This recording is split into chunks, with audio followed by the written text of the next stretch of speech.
TBS 라디오 김현정의 뉴스 쇼. 오늘 노회찬 의원과 인터뷰할 때도 그랬고 조금 전 인터뷰할 때도 나오고 계속 나오는 얘기가 매크로입니다. 매크로. 그러니까 포털 사이트에서 추천수, 좋아요 수, 싫어요 수 조작할 때 사용했다는 프로그램 이름이 매크로죠. 컴퓨터에 익숙한 분들은 많이 들어보셨을 거고요. 그렇지 않은 분들은 도대체 이게 뭐야? 궁금하실 텐데요.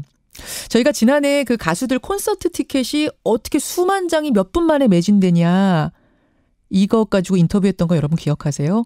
그때 안표꾼들이 매크로를 돌리기 때문이다라는 증언을 인터뷰한 적이 있었죠. 바로 그 매크로가 이 매크로입니다.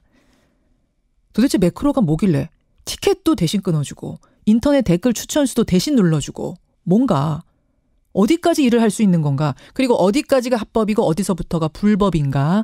이 문제 전문가와 함께 A부터 Z까지 좀 풀어보겠습니다.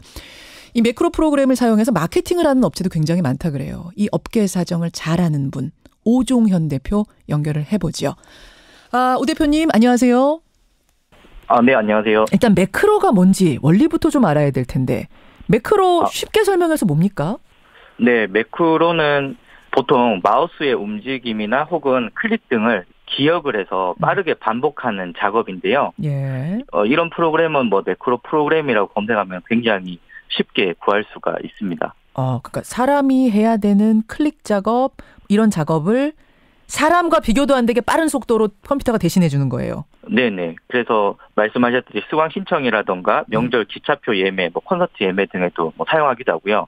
마케팅 관련돼서는 특히 크게 이 매크로가 사용하게 됩니다. 하나하나 좀 볼게요. 저는 컴퓨터를 잘 모르는 사람이라 이게 언뜻 이해하기가 어려운데 이걸 이용해서 마케팅을 하는 거는 어떤 식으로 마케팅이 가능하다는 얘기죠? 보통 블로그 상위 노출이나 혹은 검색창에 나오는 자동 완성이나 연관 검색어를 만든다거나 혹은 카페에 댓글을 단다거나 혹은 지식인의 질문 답변을 단다거나 이런 경우에 매크로가 많이 사용하게 됩니다. 제가 김현정의 뉴스쇼를 검색어 1위에 올리고 싶으면 사실은 많은 사람들이 일제히 검색을 해야 되는 건데 네네. 이거를 매크로로 돌리면 기계가 네네. 알아서 수만 번 김현정의 뉴스쇼를 빛의 속도로 검색을 해주는 거군요. 반복적으로. 네네. 그래서 라디오 시청률 1위, 김현정의 뉴스쇼 이런 자동 완성을 이제 만드는 거죠. 그럼 곱창 맛집 이러면 앞에 맞습니다. 위쪽으로 상위 랭크가 되려면 그만큼 검색을 네네. 사람들이 많이 찾아본 블로그들이 올라가게 되는데 네네. 그럼 그거를 대신 많이 검색을 해주는 도록 매크로를 돌려버리면 그 페이지가 위로 올라가겠군요. 네네. 그 목록이. 그런 식으로.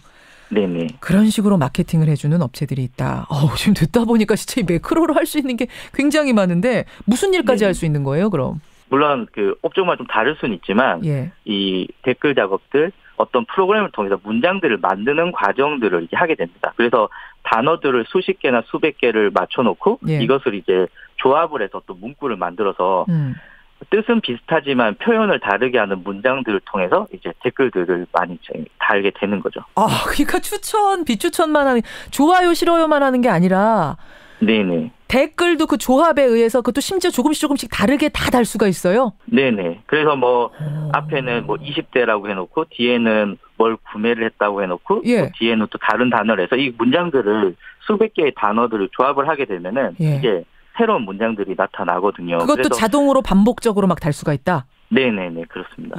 그러면 예를 들어서 정말 이런 일이 있어서는 안 되지만 어떤 A라는 식당에 어떤 사람이 아주 나쁜 맘을 먹었어요. 저 집 식당 저 안 좋게 소문내야겠다 나쁜 맘을 먹고 매크로를 돌립니다. 이 집 맛없어. 이 집 가봤는데 정말 별로야. 여러 가지 단어들이 조합이 돼서 다른 의견으로 순식간에 수백 개가 달릴 수도 있다는 얘기네요.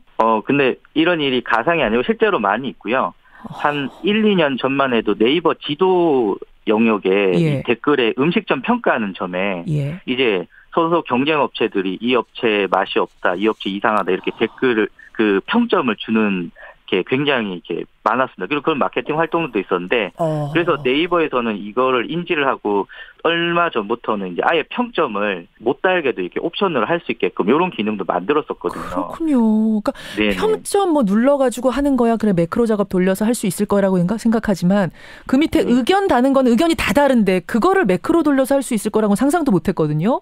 네네. 그것도 할 수 있다. 말씀드렸죠. 네. 가능합니다. 그럼 순식간에 맛집이 뭐라고 해야 돼요? 맛없는 집이 될 수도 있고 맛없는 집이 맛집이 될 수도 있는 거예요. 맞습니다. 맛있는 집이 될 수도 있는 거죠. 놀랍습니다. 자, 이런 식으로 하면 여론 조작에 돈만 있으면은 이거 누워서 떡 먹기네요. 그렇죠. 그래서 규모의 경제라고 언더 마케팅도 돈 많은 업체들이 비교적 잘 포장이 돼서 고객들에게 노출이 될 수 있는 거죠. 그렇군요. 근데 지금 갑자기 궁금해지는 게 아이디 하나당 100번 눌러도 한 번밖에 안 쳐주는 곳들도 있잖아요. 네네. 그럼 아이디를 여러 개 확보해야지 매크로 작업이 가능하다는데 그건 어떻게 확보합니까? 보통 어뷰징은 3가지 조건이 필요하거든요. 예. 다수의 아이디와 그쵸. 그리고 다수의 IP와 그리고 이제 매크로 프로그램 요 3개가 조합이 돼서 실질적으로 이제 어뷰징이 가능한데 매크로 장치만 있다고 되는 게 아니라 맞습니다. 보통 IP 같은 경우에는 이제 VPN이라고 예. 가상 사설망을 활용하고요. 아이디 같은 경우에는 실제 사람의 아이디인데 보통 해킹이 돼서 사용하는 해킹 아이디라고 그러는데요. 나도 모르게 내 아이디가 해킹이 돼가지고 쓰일 수도 있다. 예. 네, 그래서 이런 거는 뭐 몇백 원부터 몇천 원까지 이제 거래가 되는데 두 번째는 이제 미성년자의 아이디를 사용하는 방법인데요. 보통 미성년자는 인증 방식이 이제 부모의 그 인증을 통해서 하는 건데 맞아요. 약간의 이제 꼼수만 사용하면은 가상의 부모의 인증번호로 만들어서 하는 거죠. 참 별 방법이 다 있네요. 근데 핸드폰 번호만 있으면 되거든요. 이 신원을 확인하지 않아요. 주민번호라든가 이런 게 필요 없기 때문에. 맞아요. 그 개인정보라고 해갖고 그거 못하고 제 핸드폰으로 인증번호 오는 거 찍기만 하면 되거든요. 네. 그래서 실제로 존재하지 않는 미성년자로 이제 만드는 거죠, 이렇게. 존재하지 않는 미성년자. 예. 그리고 세 번째가 가장 많이 쓰는 방법인데요. 예. 이제 생성 아이디라고 해서 존재하지 않는 성인으로 대포폰이라든가 뭐 여러 가지 방법으로 인증을 받아서 개당 한 3,000원에서 5,000원 정도면은 쉽게 구매를 할 수가 있습니다. 그것도 만들어준 사람이 따로 있군요, 그러니까. 네네, 맞습니다. 상당히 분업화되어 있네요, 말씀 듣고 보니까. 네, 이 세 그래서 개가. 가장 많이 쓰는 건 생성 아이디를 통해서 사용하다가 문제 생기면 또 구매해서 사용을 하고 이렇게 하게 됩니다. 이야.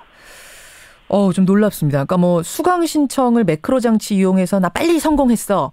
티켓팅 성공했어. 이런 거는 거의 애교 수준이네요. 그렇죠. 그거는 뭐 일반인들이 소소하게 이제 시작을 하는 부분이고 이 시점 마케팅 쪽에서는 실제로 매출과 관련이 있는 작업들 하기 때문에 좀 심각하게 생각합니다. 이런 식이라면 뭐 음원 순위 조작, 팟캐스트 순위 조작, 게임 순위 조작 다 된다는 얘기예요.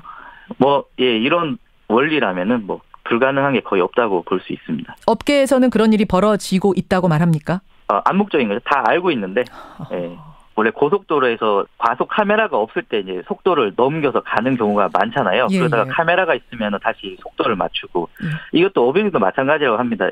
이 선을 넘지 않는 데서는 다들 암묵적으로 이런 언더 마케팅을 하고 있는데 사실 증거도 없고 그냥 마케터의 어떤 양심에 따라서만 알 수가 있거든요. 그냥 표면적으로 곱창 맛집이 떴는데 이게 작업을 해서 떴는지는 일반인이나 아니면 제3자가 판단하기에는 굉장히 애매한 부분들이 있습니다. 그러다 보니까 신뢰가 자꾸 무너지는 거거든요. 검색을 맞습니다. 했는데 상위권 뭐 맛집이라고 추천했는데 이게 평점을 믿을 수가 없어지는 이런 상황. 결국은 이게 윈윈이 아니라 모두 다 함께 업계가 힘들어지는 상황이기 때문에 그런 의미에서라도 이런 매크로를 이용한 이런 불법 작업들은 없어져야 될 거라고 생각이 들고 네네. 갑자기 이런 질문이 하나 들어왔어요. 맘만 먹으면 그러면 청와대 청원 사이트 같은 데 들어가서 거기서 추천 조작 이런 것도 가능한가? 나쁜 맘 먹으면? 청와대 청원 사이트가 로그인이 페이스북이나 네이버 같은 소셜 로그인이라고 하거든요. 그런 네이버나 페이스북의 아이디를 통해서 하는 건데 앞에서 말씀드렸던 그런 아이디를 인위적으로 무한정 생성을 한다고 할 수 있다면은 청원 사이트도 조작을 못한다고 하는 게 좀 비정상적이지 않을까 보입니다. 그렇게 지금 적발된 건 다행히 없습니다만 맘만 먹자면 거기도 매크로 돌리지 못할 이유가 없다. 가능하지 않을까라는 제 개인적인 생각입니다. 그러니까 지금 굉장히 우리의 인터넷 기반은 매크로에 취약하네요. 다 뚫려 있네요. 맞습니다. 제가 이번 기회를 통해서 지금 온라인 마케팅이 상위 노출이나 매크로 등의 기용적으로 많이 바뀌었는데 이번 기회를 통해서 좀 좋은 컨텐츠를 만드는 데 신경을 쓰는 원래의 모습대로 돌아갔으면 좋겠습니다. 이 오종윤 대표는 그런 일을 하시는 분이니까 더 용기를 갖고 좀 이 업계 풍토 바꿔주십시오. 고맙습니다. 네, 감사합니다. 마케팅 업체를 대표하는 분이세요. 오종윤 대표였습니다.